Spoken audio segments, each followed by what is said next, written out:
because we wanted this film to be believable and grounded. So Viva, viva Las Vegas.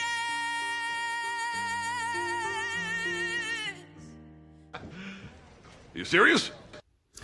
Oh, Zack Snyder. I don't know if it's because of your success with the Snyder Cut of Justice League, but obviously the fame and fortune has gone to your head a bit. You figure, what the hell? I got the money, I got the fans, I might as well jump back into the director's chair and do something else, something I've done before, something with zombies. So he decided to give us Army of the Dead. And I gotta say, this movie was very whack. But, you know, it's supposed to be a prequel and anime series, and I could totally believe it. This whole plot just seemed like something out of an anime or some show. The emotion and everything, it was just bad. But I give Batista credit, you know, he's a new up-and-coming actor, and, you know, he tried to carry the film, but everyone else was just so bad, and just some of the decisions that made were just such shit.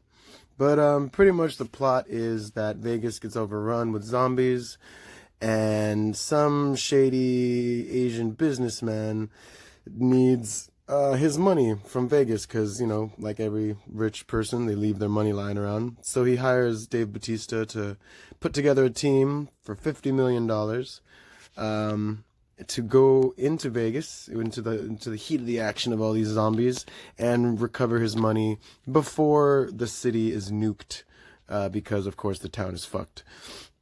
But, you know, it seems like a simple enough plot, you know, heist movie with zombies, but fuck, man, the characters just really killed it. I mean, to be completely honest, every character that was in this movie was unforgettable, and they all were just your generic zombie apocalypse characters, whether they were assholes or they were like, you know, snappy, or like, I'm not gonna do something, and then they totally do the thing that they said they were gonna do, or they're shady, or they don't, you know, give up all the information, or something is literally happening in front of them and they just kind of watch it. I mean, there was a lot of bad shit that happened in this movie.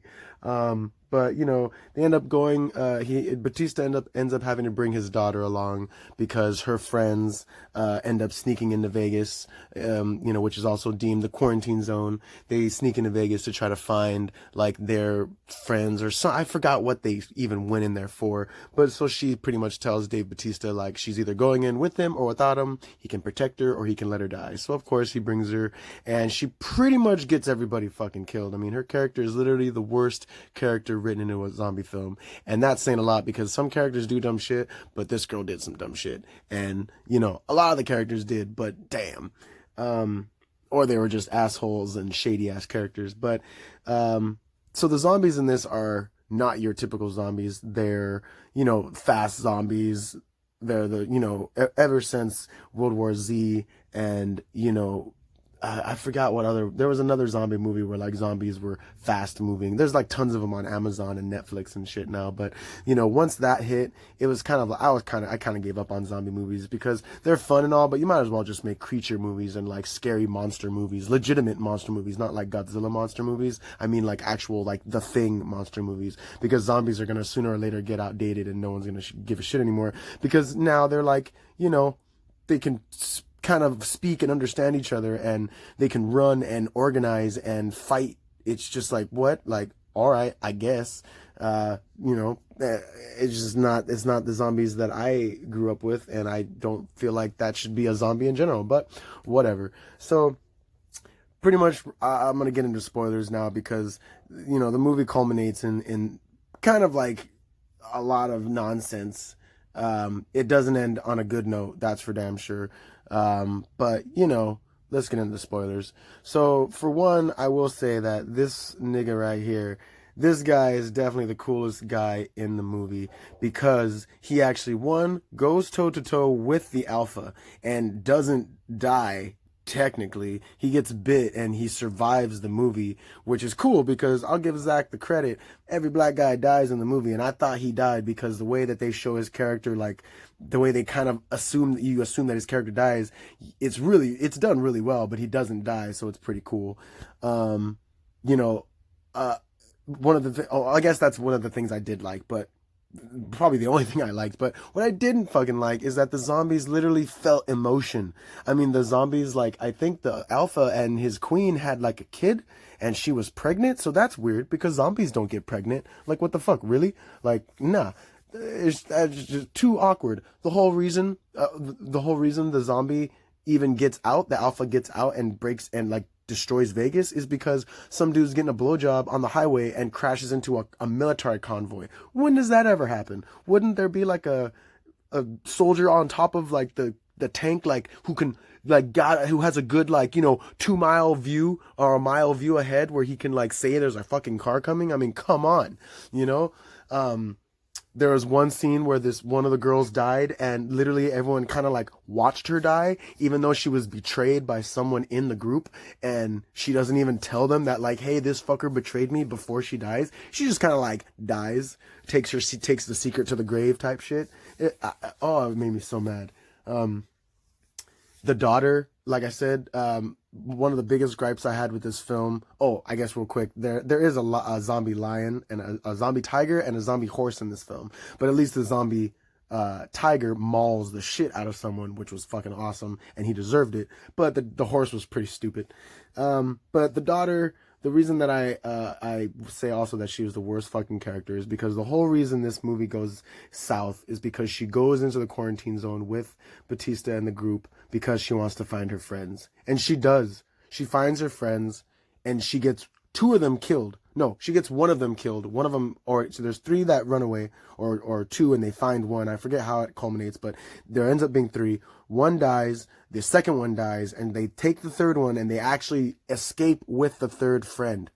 And then the alpha chases them down. It's this whole ending fight. Alpha dies. They crash their helicopter. So everyone pretty much dies. The city gets nuked. The black guy survives somehow. I guess nuclear radiation just isn't a thing. And, they never show what happened to her friend. And, Dave Bautista ends up getting bit at the end, which is funny because he was supposed to be like the face of this franchise and he ends up becoming a zombie at the end and getting shot in the head. So that there kind of went his, 3-movie contract. But again, they never discuss her friend. I was so upset because it's like they don't show her body. They don't show her just laying there. There's no grief. It's just, oh, I shot my dad and the pilot's dead. Like, what the fuck, Zach? Really? You're just going to leave the whole underlining reason unsaid and unresolved? But whatever. This movie was pretty bad. So hopefully they just let him, I guess, make more Justice League movies because that's maybe all that he's good for right now. But I don't know. You never know what the future holds. And, to be fair, I liked Dawn of the Dead. And I liked Man of Steel. I haven't seen the Snyder Cut because I don't want to watch a 4-hour movie. And this movie was pushing 2.5 hours. So he's definitely, getting out of control. But again, check out Army of the Dead. Hopefully, maybe you'll like it. I mean, I like a good zombie film, and this was just definitely too over the top for me. And, hopefully maybe the prequel or whatever, the animated series is probably going to be so much better because it'll be able to be ridiculous and outlandish. And, they could definitely do things that they wouldn't be able to do in a live action and at least make it good. So hopefully it's good when it comes out. But other than that, yeah, this has been the Craig Lee Lawrence Experience. Thanks for watching this video and I'll catch y'all later. Peace out. Viva Las Vegas. Also, I did want to add, there was one scene in particular with Dave Bautista that really pissed me off just because of, ethics, the origin of sympathy, and just respect, because his wife gets turned into a zombie during like a flashback of his, or it's a dream sequence, and instead of shooting her, he takes a knife and stabs her in the head real slow. I mean, come on, Dave. Come on, that's just fucked. I mean, the scene is literally in slow motion, which kind of adds insult to injury. And I know Zack Snyder would be like, nah, that's not right. It's not what it's supposed to be about. It's just showing the emotion and the toll that it takes on Batista because he has to kill his wife. It's like, yeah, but he literally had a gun in his hand.